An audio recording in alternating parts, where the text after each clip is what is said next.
Sorry, take a drink. Oh, you're fine. You're not allowed to drink anything. No. Dry Yeah. mouth. Sometimes you think rolled a it's nat snack one on that time, one. and it's actually not snack time. It's talk time. It's fine. It's fine. I'm long-winded, so I know.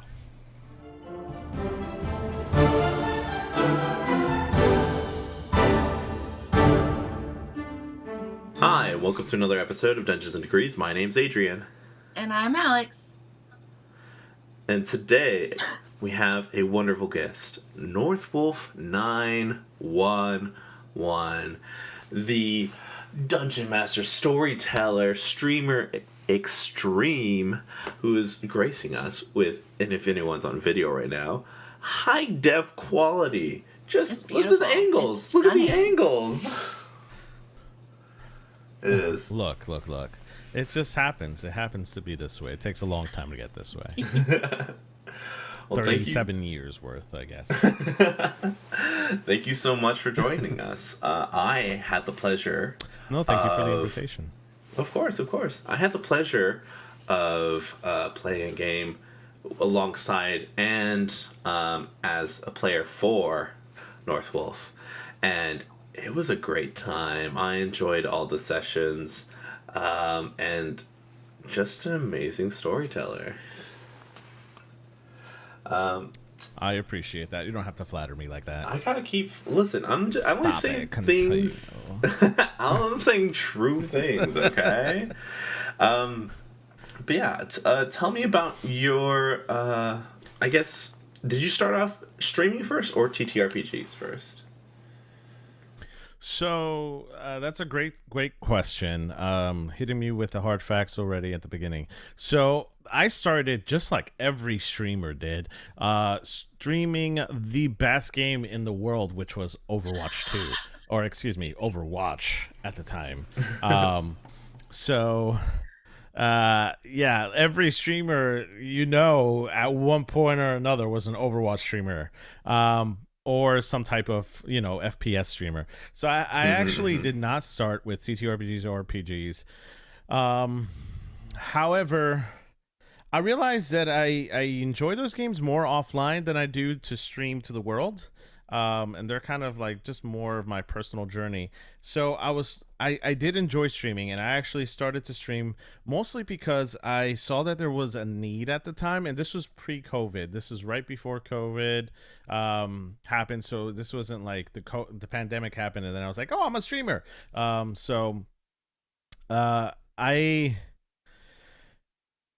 went ahead and started looking at like how I can connect people from across the world together. That's pretty honestly what I started with. A lot of people know this about me. A lot of people may not know I'm a disabled veteran. And I actually started looking for help about 7 years after I got out of the military, because I realized that there was a lot of things that just didn't feel right for my day-to-day. And when I finally got the help that I needed, and et cetera, I started looking to see that there's a lot of people that were like me that didn't have a support system or didn't know where to go. So I went ahead and started to look at how I could reach many people just in general. And I saw streaming was a good way to do that.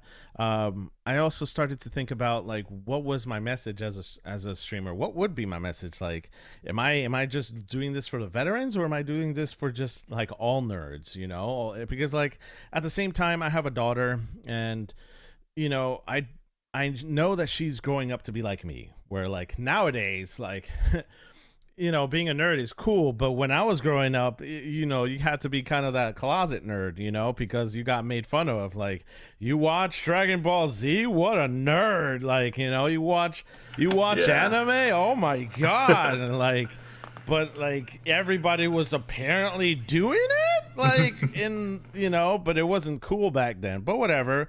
The stigma was real. And I just wanted to see how I could connect with like-minded people and just connect them in the same community. So that's kind of like where I started, to look for other people and just stream. I got affiliated within like the first couple of months, which was really quick apparently. And I started to go from there. And that's kind of where everything started. I did end up seeing that first-person shooters were not my thing. But I loved Zelda. Zelda was my favorite thing to do growing up. It was playing The Legend of Zelda. Legend of Zelda came out, and I was like, heck yeah. You know, Oracle Seasons came out. We had Link's Awakening. We had all the 2D platform Zeldas, by the way, because I wasn't rich and I didn't have a Nintendo 64 or a GameCube. So, like, I missed all those titles. However, I did have a Super Nintendo and a Nintendo and a Game Boy, and that's kind of where I had all my Zelda titles, along with anything else like Mario related. So, I wanted to share that, you know, passion with the community. At that time, we had the Legend of Zelda Breath of the Wild was out, and that was popular among people. So I started playing that, and then my popularity started to grow from there. So that's kind of, in a long story short, you know, I've been doing this for the past almost 5 years. Actually, this year would be year number 5. So nice, it's crazy. And recently, you said you just started getting into TTRPGs, from my understanding. Yeah, so TTRPGs is newer to me. I actually didn't grow up playing TTRPGs. TTRPGs was something that I was always interested in. I went back to school. I used to be, prior to becoming a software engineer, I used to be a human resource specialist, manager, whatever you want to call me, director, for about 14 years. And then I realized that I really didn't like it. So I went back to school and went into school for game design and game management and just software engineering in general. And I really enjoyed that. I really enjoyed that.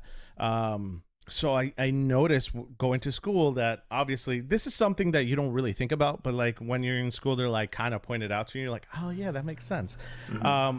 Video games is literally a TTRPG, but it's done for you.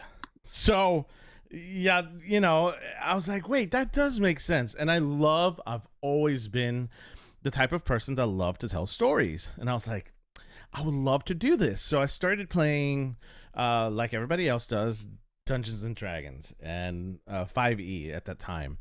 So that's how I got introduced to TTRPGs. And that was about 2 years ago. I did realize very quickly that I love D&D.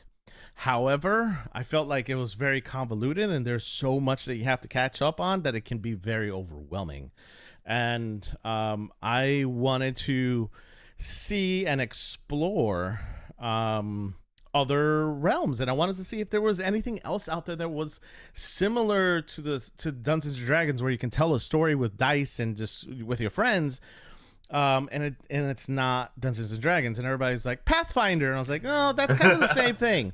So I was like, that's not really what I'm talking about. So then I started going to conventions. I went to my first convention last year in Gen Con, and that is when my eyes just went, whoa, yes, this is it.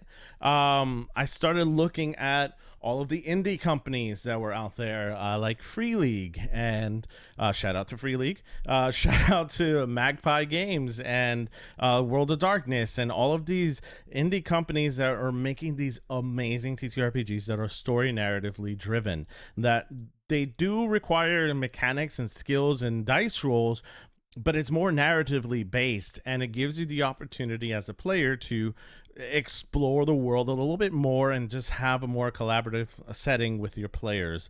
And I fell in love with the indie space.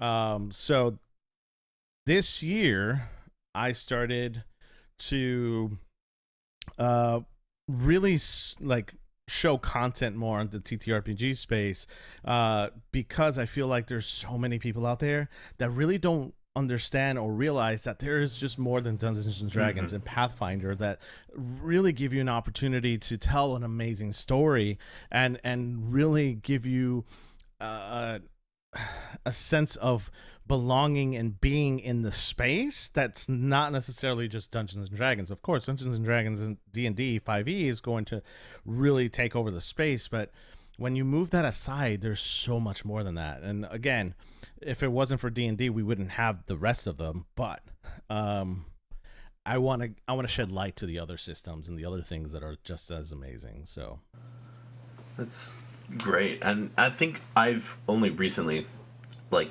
started this journey of like expanding my horizons of new games, and with your help I had the experience with The Walking Dead and with Johnny Candela Obscura, and they were really good experiences, and fun. And if I knew the rules just a little bit better, I think I would have been a little bit better prepared, but like it was still I mean, you and Johnny are both great storytellers, so I appreciate it. Yeah, thank you. I think, and here's a question I'm going to actually pose to you, right?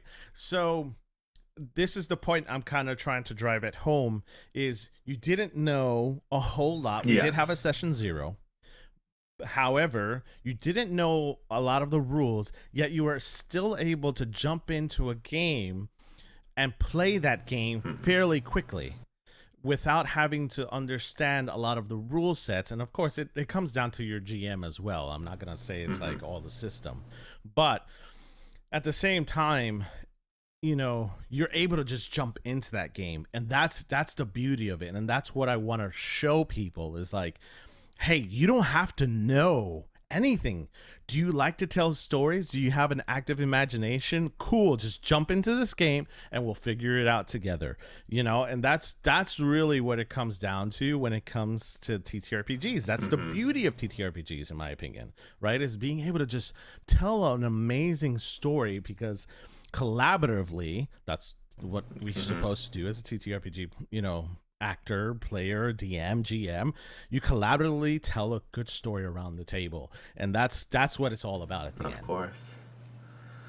I mean, it just like, I think we also had good players at hand as well. Like, absolutely. I don't think if we had the same like character but different players, which we all kind of created our own kind of character within the archetype, it wouldn't go off the same. And I think that's the real beauty of TTRPGs, because like you have the same class and everything, you can have the same exact numbers, same exact items, but the person behind the character is always going to show off a different aspect than something you didn't think about before.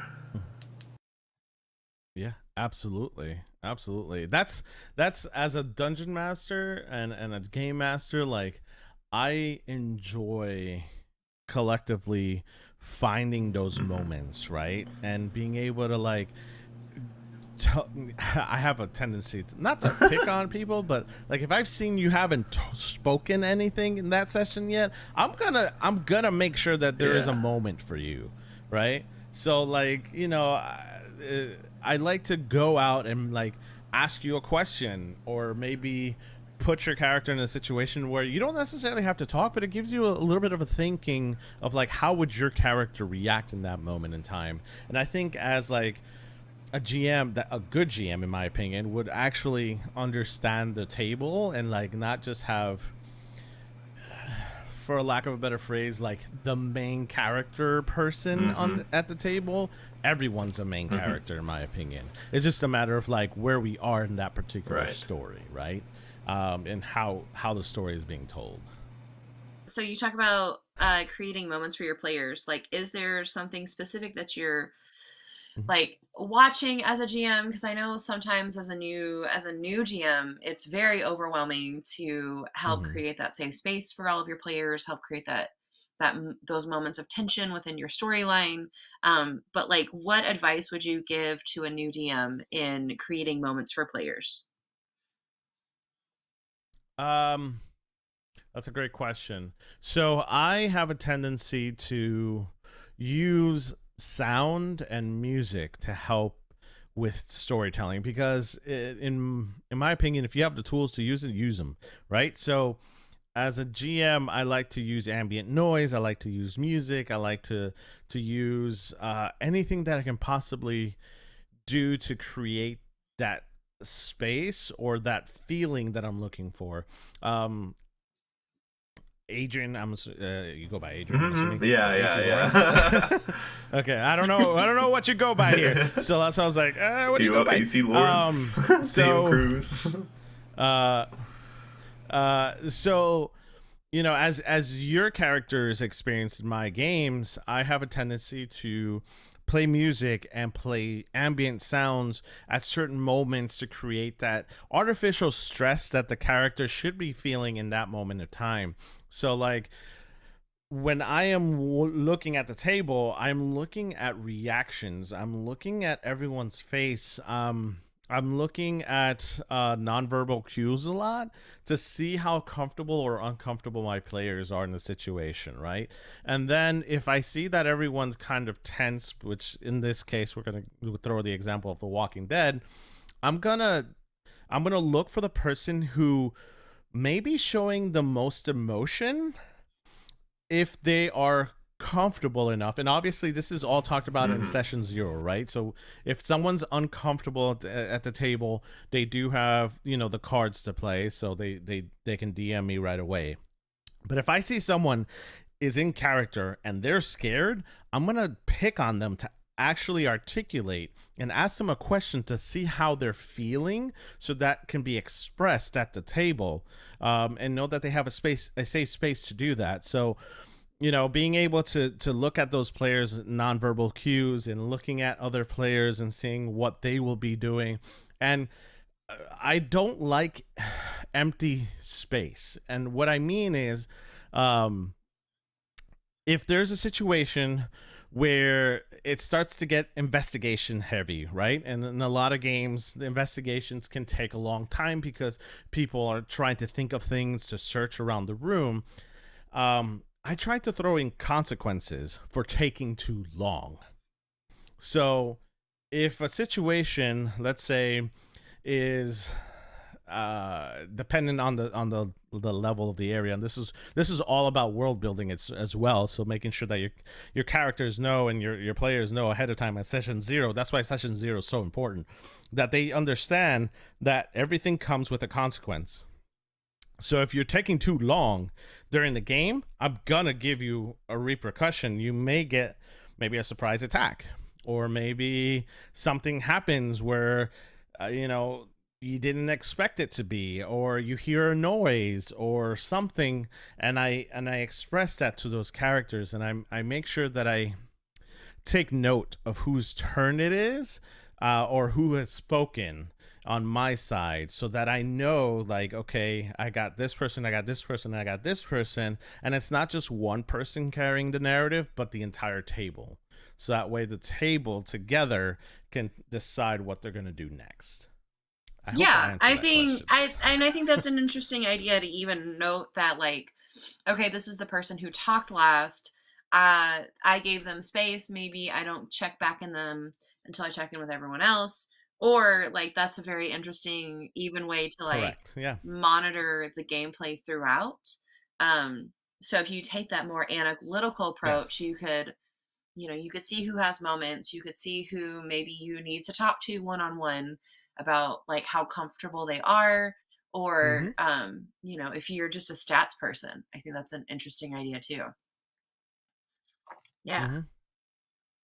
Yeah, and when it comes to stats and stuff, I try to play games that are not crunchy, right? And what I mean crunchy is, like, it's not all about stats. I rather play games that are narratively based. So again, just to throw the example in there with The Walking Dead, you have skill checks, right? So those skill checks, you have a set of dice of 6 or 7, and you just throw that dice, and depending on the number you roll is whether you succeed or not, and not necessarily like, is this a 12 or a 20 or a 15 or an 18 or, it's got to pass this number. This is all about, like, how many of those actually landed on what's considered a success roll, or how many of those are actually considered a failure roll, and what's the consequences behind that. And then also something that actually AC Lawrence found out, when you fail, instead of me telling you how you fail, I want you to tell me how you failed.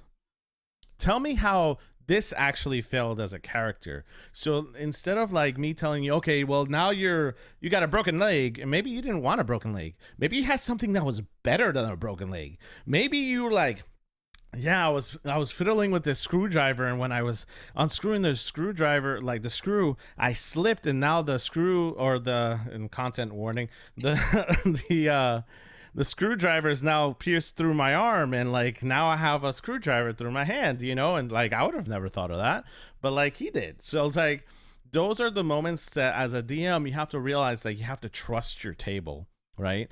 And being able to realize like, hey, my players, they're here to play and tell a story too, not just me.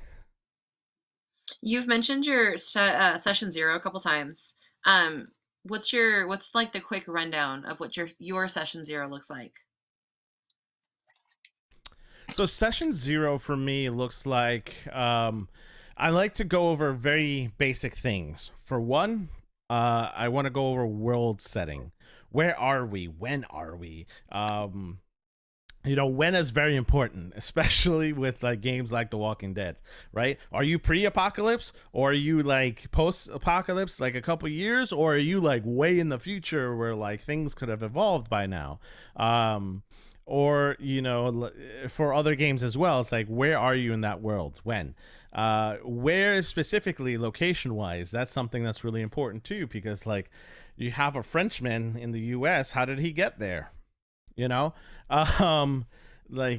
are important questions to answer in session 0, and I think as a GM you want to ask these questions to your players and make sure that give them the liberty and the space to be creative, but give them that sandbox so they understand how to create the character in the world, and not necessarily like this is the character, and I'm gonna be a British guy in the US. Okay, well, how did you get here? Did you fly over and you got stuck here? Or like, not say, I don't like to say no, I like to say yes. And like, okay, you can be that, but how are you going to explain this, and how is that going to affect you as a player, et cetera, et cetera. So these are the things that I like to ask. Another thing that I go over in session 0 is I make sure I send out like a sheet, and in the sheet people get to mark off whether or not they're comfortable with gore or certain topics, right? And they go down that topic list, and I just make sure that I take a glance over and I reiterate, hey, this is the setting of the game. Are you sure you're comfortable with this? Because I want to make sure before we tell a story that you're not comfortable with, that we don't have an awkward moment for anybody on the channel or on while we're live, because that's the worst thing to do, is to put your players in an awkward situation, or an uncomfortable situation. And if they are, let's say, and this could happen, because it's happened to me before in a private game where they checked off everything was good, but halfway through the game it just got really intense, and more intense than they realized that they could handle. And knowing that, hey, they throw up the signs like, okay, I can't handle this anymore, you as a GM being able to understand that and kind of take a step back and move the scene forward so that people aren't in an uncomfortable situation. So setting those ground rules at session 0 is super important, and making sure that the players really understand like what they're getting into. Also, what are the expectations as far as like, how are you setting things up? Is this going to be a live stream, or is this going to be pre-recorded? Or, what is this going to be? Like, are you able to swear? Is it an N17 type of stream, or is this going to be a PG, stream? So like, making sure that you tell your players like, this is what I expect, and this is what the expectations are, so that it's laid out in the beginning, and no one is second guessing like whether or not you can or can't do that during the middle of the stream. I think Like, during can our I stream, swear? Yeah, you can swear. You can swear. I just thought of right. We always forget. No. I'm saying like me being a character. Oh, okay. Alex, you're muted, dude. Alex, you're muted. Yep, What are you saying? You're muted. I'm sorry, I forgot the dogs barking. I was saying to myself that I'm one of those players that I'm really good at like getting into the moment and then being like, oh shit, oh fuck, can I cuss? And then being like, oh shit, like it's just bad. Like okay, like we didn't even establish if we could in the first place, but my mouth just like runs with it. And you're like, cool. Mm-hmm. This is really yeah, fun. of course. And with me, and this is, I guess, because I am mostly known right now to be more horror based, and it kind of goes with the genre. You're like, can I swear? Yeah, you just got your arm cut off. Why are you not gonna swear? Like, oh, fidget sticks, you know? Gee, like, golly willikers. Ooh, this hurts a little. Gee, golly willikers, my arm has just been cut off. Ooh, ouchies! This hurts a lot. Ouchies! You know, like that. You know, unless you're playing a silly game, which we have recently. We played Pirate Borg. Pirate Borg was actually a very silly, swashbuckling game for me, which was a little bit different than what you've seen on the channel, and it was so much fun. It was so much fun. It was still horror based, and there was still, even with the silliness, a pretty intense story that was being told. But it was fun. It was piratey, right? Like you felt like you were watching a pirate show, you know. And it was really fun. It was energetic, and man, I had a blast during that stream. And it was something completely, you know, out of left field where I normally don't go, and I usually do serious characters. But like that was amazing. Yeah, I was able to catch like snippets of that stream, and the past couple games was just like tense terror, and they're just like, I'm a fucking go in that cannon. I'm like, what's this is intense. Yeah, they were like, I'm gonna go in the cannon and shoot myself off, and like, you know, if we were going to play to the letter of the T, technically they would have been blown to bits. But I was like, sure, let's see what happens. Like, you know, as a GM, you kind of have to be flexible, because especially if you like temperature check your table, like you're not gonna be like, no, you can't shoot yourself because you're gonna die. Like, if they're gonna shoot themselves out of the cannon, let's see what happens. Like, you know, let the dice tell the story instead of you being like a rule stickler. I just feel like you have more fun as a player and as a GM when you can do silly stuff, as long as it makes sense within the world, right? Like if it doesn't make sense in the world, like you couldn't shoot yourself out of a cannon in The Walking Dead. Right. But Pirates Borg, which is a Morkborg game, anything goes. You got sorcerers and wizards and krakens, and like it just makes sense. And I think that's the most fun about TTRPGs. It's like, okay, I've come up this really silly solution, and like, does it make sense within the world? And once again, you're going back to like trusting your players to have the integrity of the game in their mind, or like trusting the GM to have that same idea, that we are literally here to have a fun time. And yeah, it's to have fun.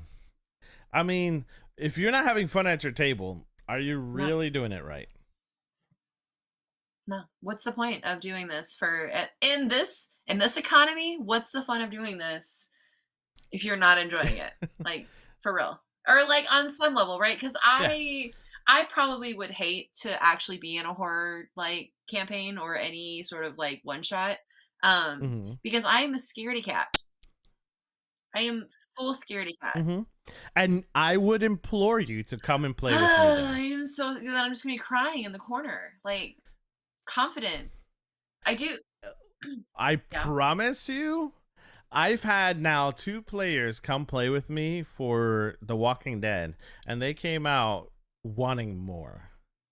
So it's all about how you set yourself up as a character and the trust level you have with your players. I think that's what it comes down to at the end of the day. Because I believe it or not, I'm a scaredy cat when it comes to watching horror games or horror movies or playing horror games. I can't play like very many horror games, but apparently I have a sick, twisted mind that I can do I could do TTRPGs like and scare the poop out of people. Like I can serve it, but I can't play it, you know, and you know, it's just it's fun. It's fun because at the end of the day, I don't know, maybe it's because it's your own imagination and you kind of like, you know, it's not real, and like whatever you're coming up with, it's like yeah, you know, like it's your character. I don't know, like I don't know. Again, I'm sick and twisted. Listen, so like, I know haunted houses you know? are not real. I understand. I will go through them because I. Oh, I can't go in a haunted house either. Don't get me wrong. I need to be in the story, and I think that's my problem. Is I do have the imagination that like I will throw myself completely in this whole idea. You give me a slightly, as long as everybody's playing along, I'm in it. You know, we did a haunted house last Halloween, and like for parts of it I was in it because everyone else was, and then you have that break of like, oh well, this is not actually scary because that's no fun. But I am I cried for part of that, absolutely. Well, but I will tell you, I will invite you to a game. I will invite you to a game. You get to choose, no pressure. Yeah. You heard it here, folks. We're sending out an invitation. It's non-consensual. Right? And if he's forcing me. This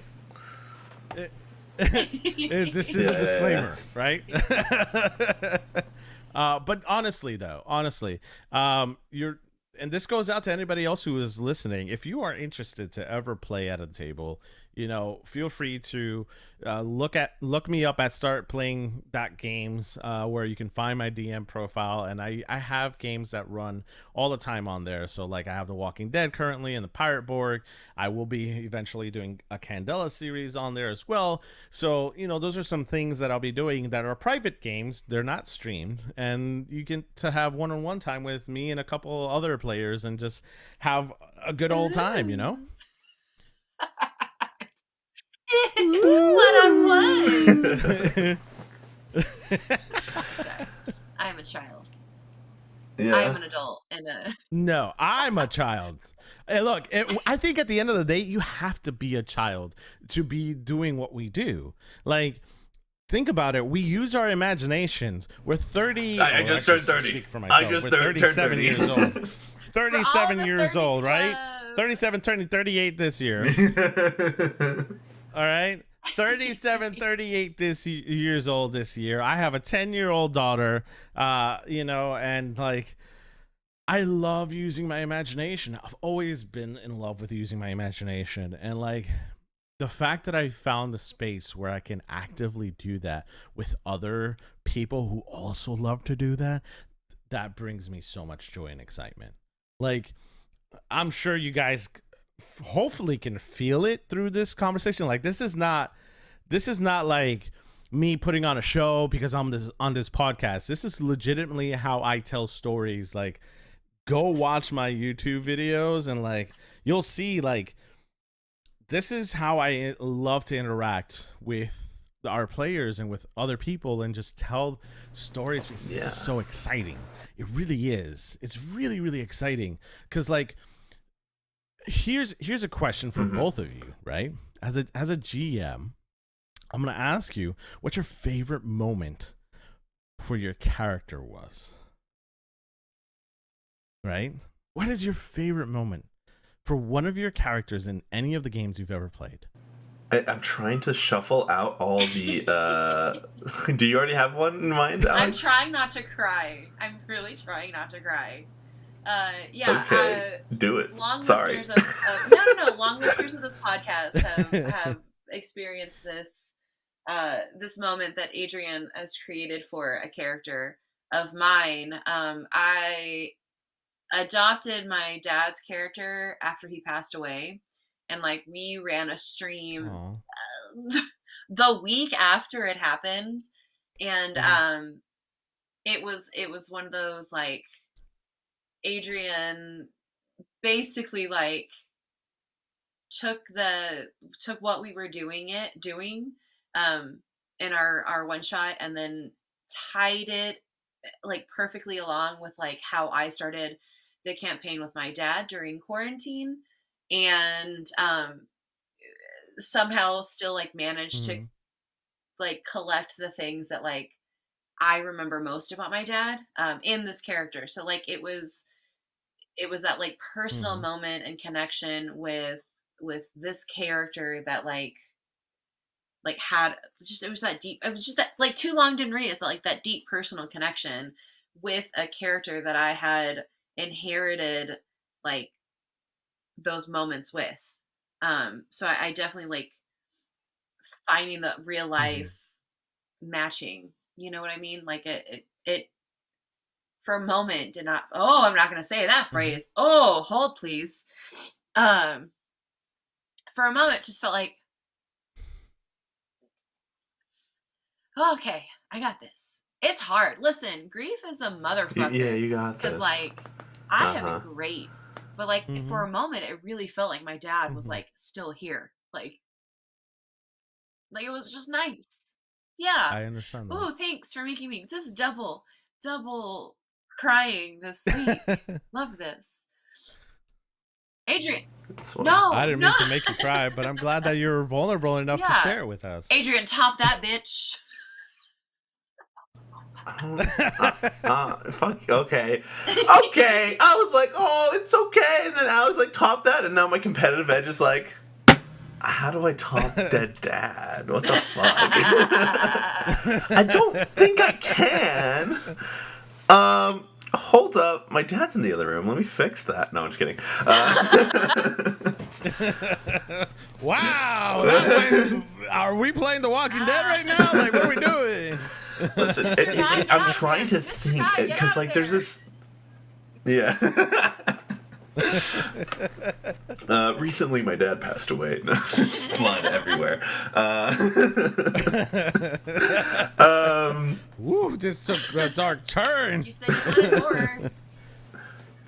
Yeah, it's hard because like I'm trying to think because I GM most of the time, so like I'm like, oh, I like this moment, but I wasn't.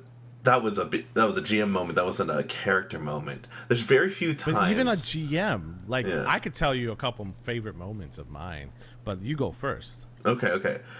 I think that setting up like this big scary guy and then watching my players roll an at 20 and I have to fucking respect the roll and they like intimidate them in a silly way and I just watch all my players just like pile on to this scary guy and just like, yeah, get out of here, and it's just so silly, but I just like, I'm glad that I have like the humility to just like, yes, you can do that to this cool character I thought, and now he's just a punk ass bitch, like, I don't know. But yeah. I go. No, sorry. Yeah, Go ahead. I just can't. I mean, some of the stuff is a lot of self-sacrificing. I feel like there's something underlined there. I do a lot of that in my games where I'm like the last one out or I die. Hey, what's up, dude? Hmm. Why are you looking at me like that, Alex? Just looking at you. I'm just looking in Okay, a okay. suspicious kind of I way. don't know. I don't know. It's just interesting. That those are my great moments, but I just, and sometimes it's just so that the DM can play with their like cool toy, which is like I antagonize the big bad and I die. It was a one shot, so like I didn't care, Hmm. or like I step, not purposely, but I step in a trap. I don't get like pissed off because they put it there. I enjoy the tension Hmm. and everything. That's what I like about playing those Hmm. characters, is to see how the other person's minds work and just working with them. Yes, yes. I am a forever GM. I think I do, however, love playing games. So if I get invited to a game, I'm gonna be excited to play a game. But I personally love setting up my players and then having my players whether indirectly or directly, follow the plot and create this beautiful moment that is just set up perfectly between all of the characters, right? I just absolutely love being able to take a step back as a GM and just watch the magic happen. Where you just set up everything and you're just like, okay, I think they know what's going on enough where there's not this like questionable thing that's happening at the table. Because as a GM, and Adrian, I think you can figure this one out as well. Like, like you can look at the table and the table's like,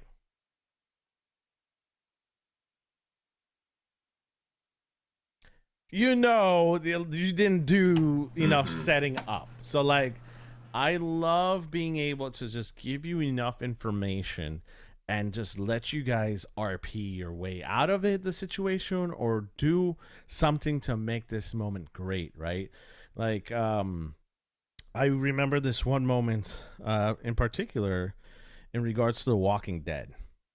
I will give kudos to that guy right over there, along with two other characters.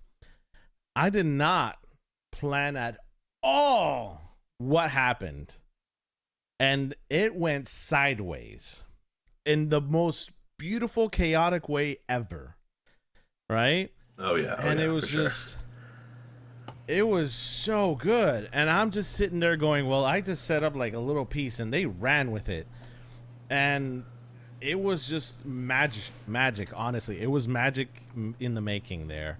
It was so creepy, so like, what's the word besides creepy, grotesque. Erotic, I wouldn't say erotic. I was naked at one point. That was my character. Yeah, like it was, which was scary because I didn't choose to be naked. I chose to stay naked though. but see, that's the point, right? Like, you guys set each other up for success in those moments, and like I'm still trying to like edit that video together for YouTube, because there's a lot of intense moments, but like in general it was just a beautiful chaotic thing. And like, I as the GM did like this much talking that whole time. That feels so like, good because you set that up and the players jumped on it and thrived. Yeah, they're like, I'm gonna do this and I'm gonna do this and I'm gonna do this. I'm just sitting there for like an hour just doing nothing and saying nothing except for like, roll for this, roll for that. All right, cool, keep going. Like, that to me is so exciting. Just being able to see that excitement from your table and being able to say, yo, this is a really good story and this was not planned. Like, and now it sets me up for this next episode, which, plugging in shamelessly for tomorrow, right? For tomorrow, which legitimately takes place after the decisions that were made in episode 2. And I just, I'm so excited. I just love to see where these players go. Like, I feel like I'm part of the audience and I'm going along with the ride of this, right? But I get to say whether or not it's like happening or because it's just so good. It's so good as a GM just to be able to sit back and watch your players just make magic with each other. It's like, wow. I like that. I just played. And I'm gonna do this with no spoilers. I'm gonna do it because what we record won't be out for like another year. It's not gonna be a year. Yeah. Oh, that's gonna take a year. Yeah. That's gonna be a year. No. So, but we just unlocked all of this planning that Noah did for their main campaign in our episode. And it's a wild ride. And I have no idea the storyline of what happened before me. I'm sorry. I have not kept up with the Half-Blood Happy Hour, but as a player on their like side quest, it was amazing to like debrief and like hear all of the ways that this storyline is now like has come together. And the amount of forethought and planning, I was like, holy shit. But it's also a Mm-hmm. lot of fun to like see other humans doing that.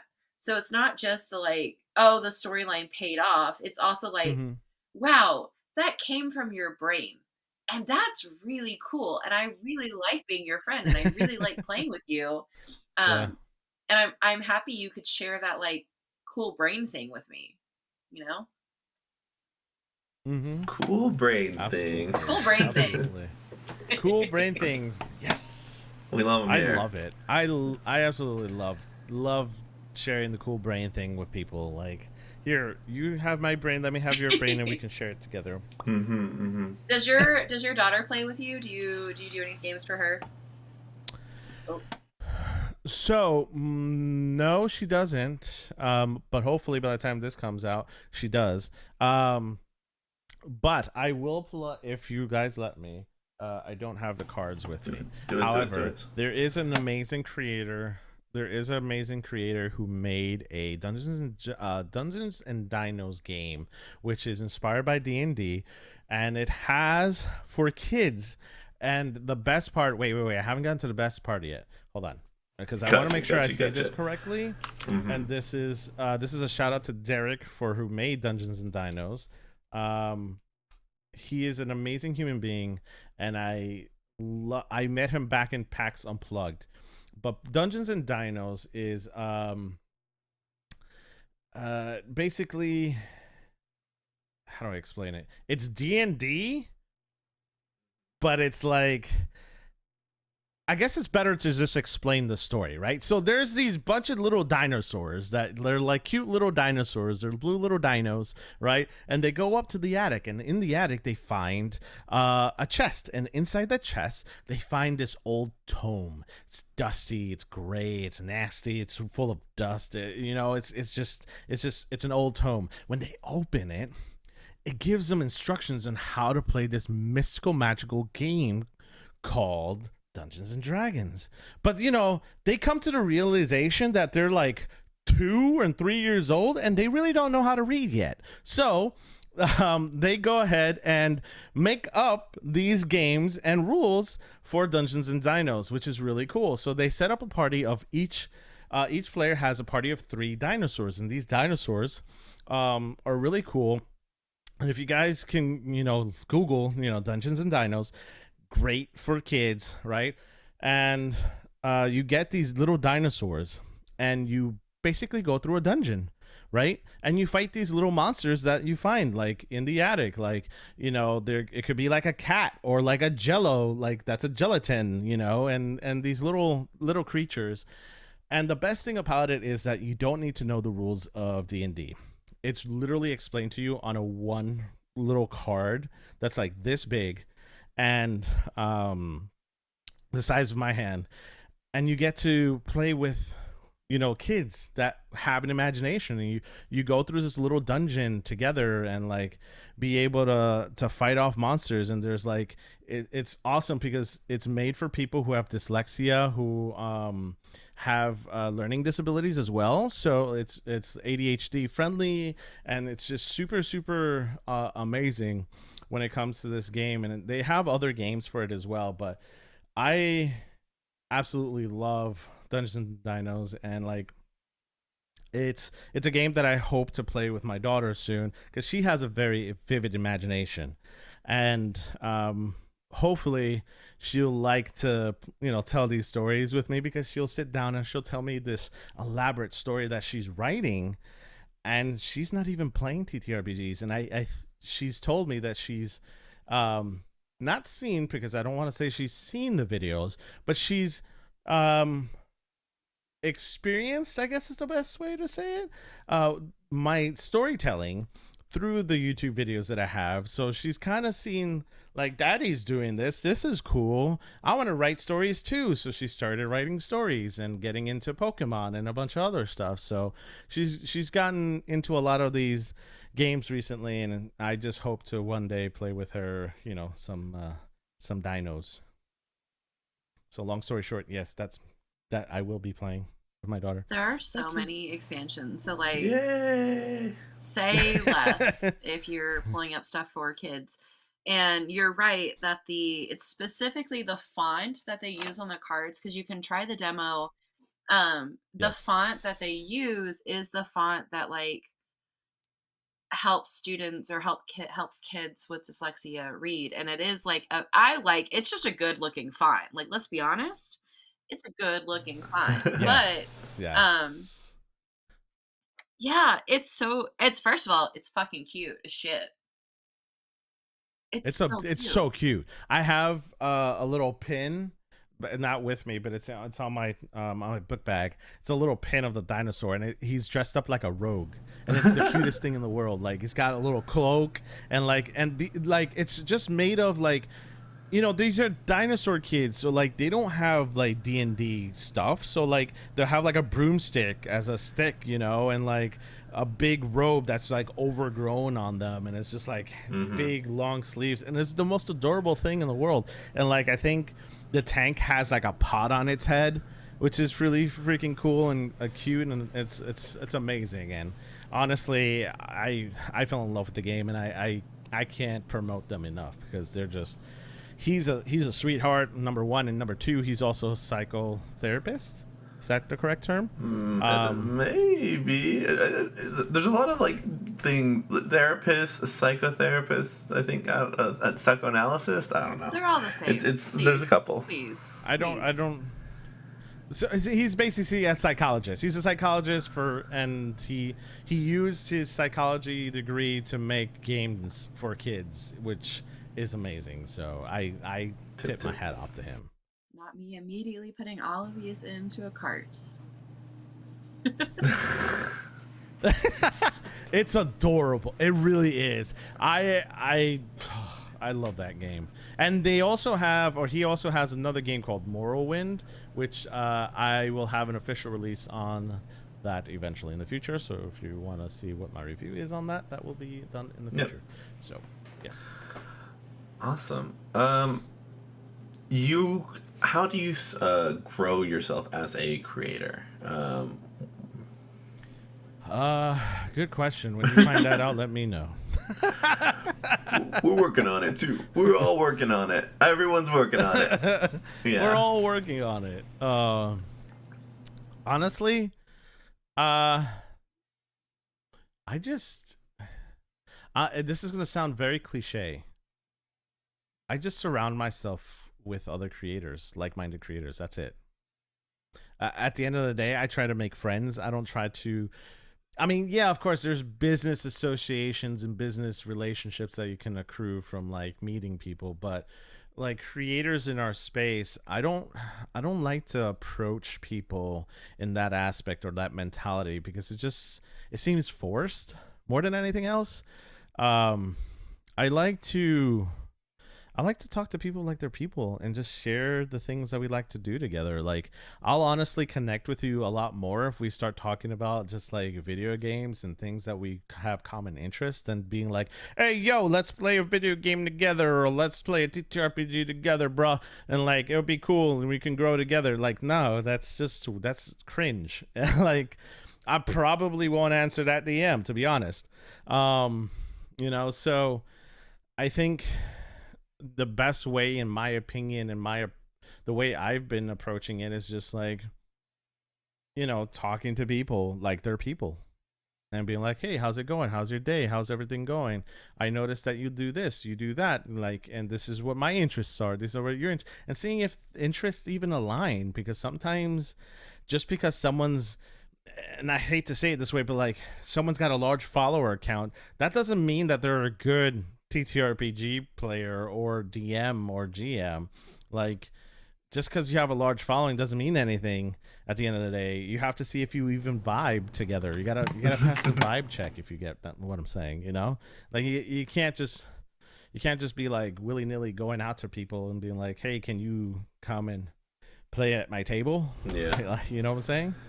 Like, you gotta kind of pass the vibe check. And I like to meet people at least once before I invite them, but sometimes that's not possible. So we got lucky. yeah. But we all kind of had that vibe though, because we're all like in that charity stream, right? Like, so we already had some sort of connected issue we all agreed on. So like there was that at least. Absolutely. Yeah, but we all, so think about it. We all came together, and yeah, we came together in a stream, but prior to that, we came together because we had a common interest, which was to raise money to hopefully stop the fighting and to aid people, you know, across the borders for Doctors Without Borders. And like, you know, it gave us a common interest, something to rally behind. And before we even asked each other if we can play together, we were all about like, hey, let's come under this common flag and try to do something good, right? And that's what I'm talking about. At the end of the day, it's like we didn't approach each other like, hey, like, do you want to be at my table? Just random DM, you know? Like, it was, hey, we have a common interest. Let's do something cool together. And do you play TTRPGs? You do. Would you like to play in a game? Sure. Awesome. So let's play together and see how it goes. Yeah. No, it was a good time. The charity event was one, but like, I also, like, I go to a lot of cons, right?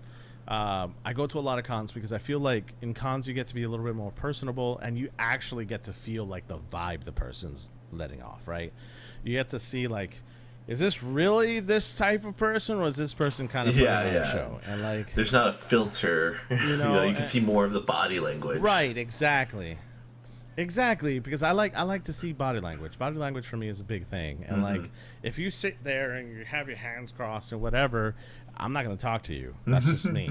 But if you have your hands by your side and like you just talking or whatever, like a Hispanic would do, like, I'm gonna approach you, you know, and then we're gonna talk, and like, you're gonna be a lot more approachable and be like, hey, you want to be like, the first thing I love to say, like, if this is an outing and we're at a restaurant or a bar, like, and you know, there's networking events, I don't go up to people and be like, hey, let's talk about this TTRPG thing. The first thing out of my mouth is like, hey, you thirsty? You want to grab a beer? Like, you know, like, I'm not gonna sit here and talk business with people right away. I just want to see how you're doing. How's your day? Welcome in. You know, my name is XYZ. What's your name? Let's talk about, you know, cool things. Are you playing any new games right now? Let's get to know each other before we get to like, this other thing. Let's get to know each other. Like, make sure we want to do business with each other. Like, you know, by talking to each other as people first. Dude, I'm gonna be honest with you. So here's something that I will give you an example. I'm not going to name the company, but there was a company that I would approach, and I met them at an event. Wizards of the Coast, right? Isn't it? It's Wizards of the Coast. Event. It's fine. No. Put them on blast. It's fine. Put our name. I don't play D&D very much. It's fine. Listen, what are they going to do? They're going to... Small podcast talks about Wizards of the Coast. But it's not Wizards of the Coast, but it was at their event. But like, you know, so we were just hanging out, whatever, and I found out they were for the XYZ company, and I was just like, wow, cool, whatever. And I was just talking to them like a normal human being, right? It was great. It was wonderful to connect with people. And then, like, I just reached out after the events or after the con, the weekend, and I just sent a thank you email, and that was it. That was the end of the conversation. It took me about 3 or 4 more times seeing them in person before I even approached about possibly even collaborating together, right? Because I didn't want them to think that that's all I wanted, because at the end of the day, it's not all I want. I want to be able to make sure that people understand, like, hey, these companies stand for something as well, right? And you want to make sure that as a person and as a brand that you're representing the right brands as well, and you don't want to just rush into like the first company that opens their arms, you know, because they're giving you your first shot, right? So like, you wanna be careful with who you talk to and like how you do it and how you approach, and showing them that you're human, right? At the end of the day, because you're representing not only yourself but your product as well, and also their product, right? So you want to make sure that you come across professional and approachable at the end of the day, because like if you're gonna represent that company, like what's gonna make people want to watch you if you're representing them besides the fact that you have their name, right? So like you gotta understand, like at the end of the day we're all humans and we're all just trying to do the thing. That's it. Makes sense. So Alex, we need to go to more cons. Cons honestly are the best way. I'll be straight up with you. I thought cons were going to be a big waste of my time, but I honestly have connected with so many amazing people at cons, and you never know. Like there've been a couple people that I've met, you know, at cons that have met me before and didn't remember who I was, and I've met them 2-3 times already. All right, and this is not a knock on them, because I understand there's a lot of people you meet at cons, like, and sometimes it's just for a brief moment, but that brief moment is the moment that you hit to leave a lasting impression, and how you leave that impression is up to you as a person. Are you gonna be that needy, like, hey, let's go, let's talk together, we should get to work together, like, or are you gonna just be like, hey, you want to grab a beer? Yeah, you know, like, lasting impressions are everything. So like that's for me. Like I just try to be chill, and like if this opportunity comes, then great. If it doesn't come, then whatever. Like there's gonna be another con. I'll see you at the next con, and like you'll remember me then. Like, you know. So that's just, I don't know. That's just me in a nutshell. That's fair. Yeah. Are you going to Gen Con this year? I am, and hopefully I will be hosting a panel. Can't say what the panel is yet until they approve it, but hopefully we're in the same boat. I'll be hosting a panel. Huh? Yeah, I'm really hoping, and this is like, anybody listening, if you want to put me on your panel, just reach out to me and let me know. You know, got my professional emails and contacts and stuff. But anyways, ditto. Like, you know, but seriously, in all seriousness, I'm really excited about Gen Con. Gen Con is a milestone for me. Last year I went to my first Gen Con. It was my actually first ever convention in the TTRPG space. And I said by next year, I gave myself a goal that I was going to be playing, hosting, or being a part of a panel at Gen Con. So if everything goes well, then I'll be there, and I've completed everything I wanted to do. So, you know, I have little short-term goals that I like to reach, and that's definitely a short-term goal that I want to reach, or a long-term goal. Whatever happens. I'm not going to be crushed, but it is a goal that I, you know, to share the passion, right, with other players, and is important. And I feel like I want to be representative of those individuals that have never played a game before, or a TTRPG game, and be able to just kind of be, I wouldn't say a champion, because I don't like to see myself as a champion, but someone who can help lend a voice to those people that may have never thought of playing a TTRPG, and connect those individuals and show them, you know, it's not that much different from playing a video game, which is why, you know, I feel like that's my approach when it comes to TTRPGs, is to show people it's not that scary. And if you give it a chance, it's actually really fun.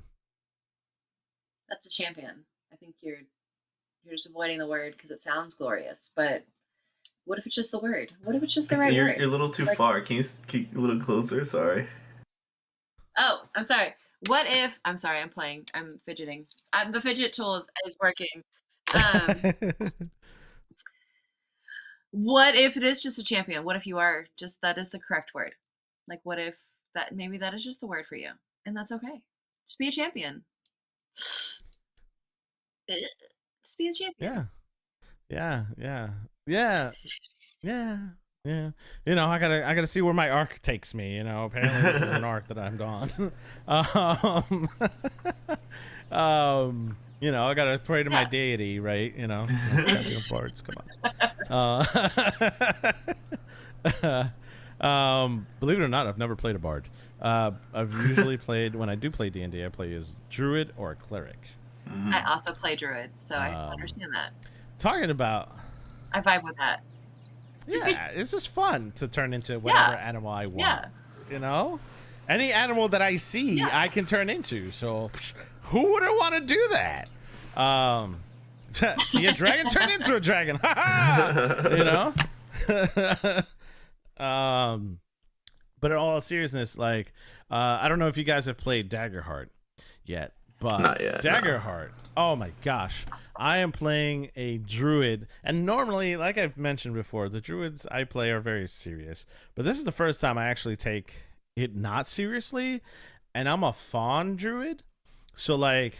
The introduction to my character was very interesting because I would come in on a vine like Tarzan from the 1996 animation movie, and like I came in sliding on a vine and headbutted a soldier and gave him a concussion to knock them out. So that was fun. Like, I'm a druid and I'm a fawn and I can knock you out. Like, and it was just great. And like, it's just, I'm so excited. And like, there's just so much fun that you can have with just playing all these characters, and it's not even D&D. It's like you get to play these cool little things.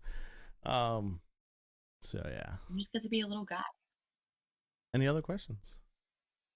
Yeah, I just get to be a little guy. No, talk about a little guy. Okay, No. Sorry. Off topic. Final Fantasy 14. All right.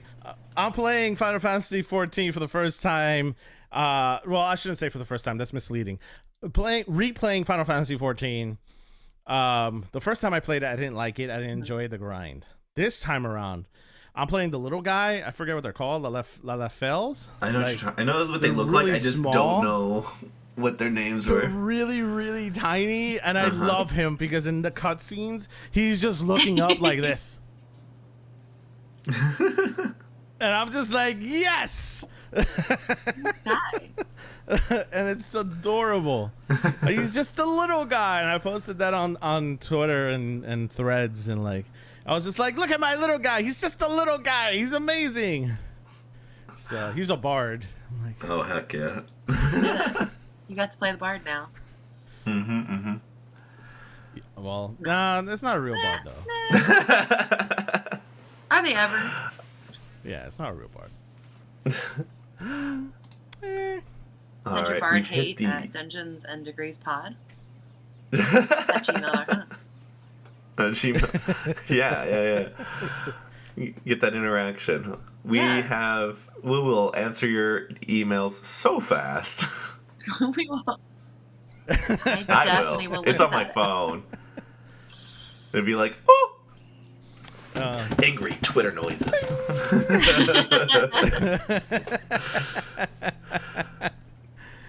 All right, Alex, you have any last questions? We've hit the hour mark. No, I absolutely adore this whole conversation, and I'm so excited to meet you in person in however many days it is until the summer ends. Yeah. Yes. Please, and this goes for you or anyone else who's listening, if you see me at Gen Con, please wave me down before you touch me, because I will swing if I don't know you by accident. It's just my first reaction. I'm prior military. I'm sorry. But say hello, because I love when people stop me just to like say hello and talk or take a picture or whatever it is that you guys want to do, because I love meeting people. Like I really do. So it's a lot of fun being able to meet so many people. I've met a lot of people this past weekend at PAX East, and it was amazing. So It's super exciting. Well, I'm excited to see you. I'm excited to see Johnny. See everybody there. Yes, it's gonna be fun. It's gonna be fun for sure. I definitely want to try to get everybody all together. At least my players who've played with me this year. I want to get together and at least host a little like 30-minute, because I'm not a very big guy and I'm poor,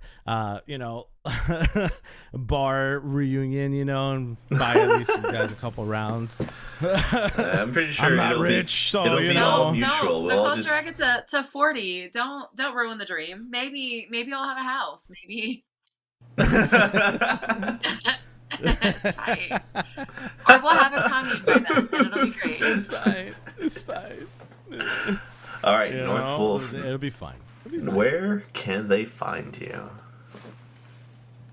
Well, you can find me on all socials, NorthWolf911, on Instagram, Twitter, Threads, YouTube, wherever you have a social media, that is where I'm at.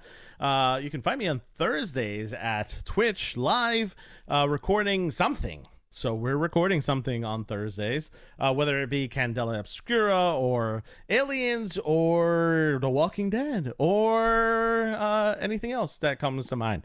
We are partnered with Free League, so this is a shout out to Free League and my partnerships with them, Magpie Studios, and am I missing anybody else?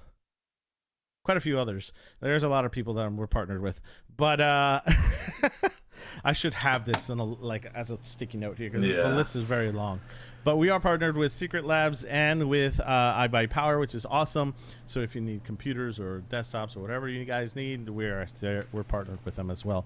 But you can find me on Thursdays. They're recording something, whether it be a video game or a TTRPG or JRPG or RPG. So it's going to be a lot of fun. Cool. Awesome. Thank you, dear listener, for joining us on another episode of Dungeons and Degrees. You can also find us on all podcasting apertures. Please rate and subscribe. Send it to your friends, family, and enemies. Enemies to lovers. I don't know. Whatever it is. You can also find us on all social medias. Feel free to connect with us there. We also have a Discord and a Patreon. Like Adrian and I keep talking about, we'll be at Gen Con at the end of the summer, and if you want to hang out with us, let us know, because we have no idea what we're doing. I have no idea what I'm doing. Adrian has been there before. So if you want I kind of know what I'm doing. I don't know what I'm doing, and I've been there before. I have no idea. But yeah, thank you so much for listening again. Thank you, North Wolf, for being with us. No, thank you so much, guys, for the invitation. I know I'm a long-winded person, but I really do appreciate it. And I hope to possibly be reunited with you guys at the end of the summer. And it feels so good. Just so you know, that'll happen. The singing will happen. Well, yes. Oh, yeah. We're all going to sing it together. Yes. We're going to hold hands, Yes. get a circle, kumbaya.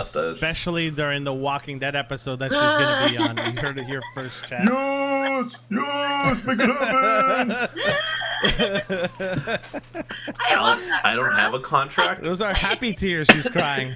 Happy tears.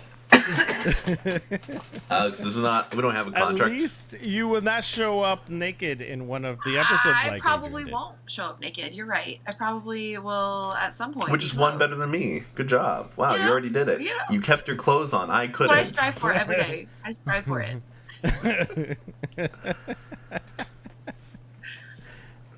It's all yours, right. Adrian. Well, yeah. Thank you so much for listening. My name's Adrian. And I'm Alex. And I'm NorthWolf. Go have some fun. It is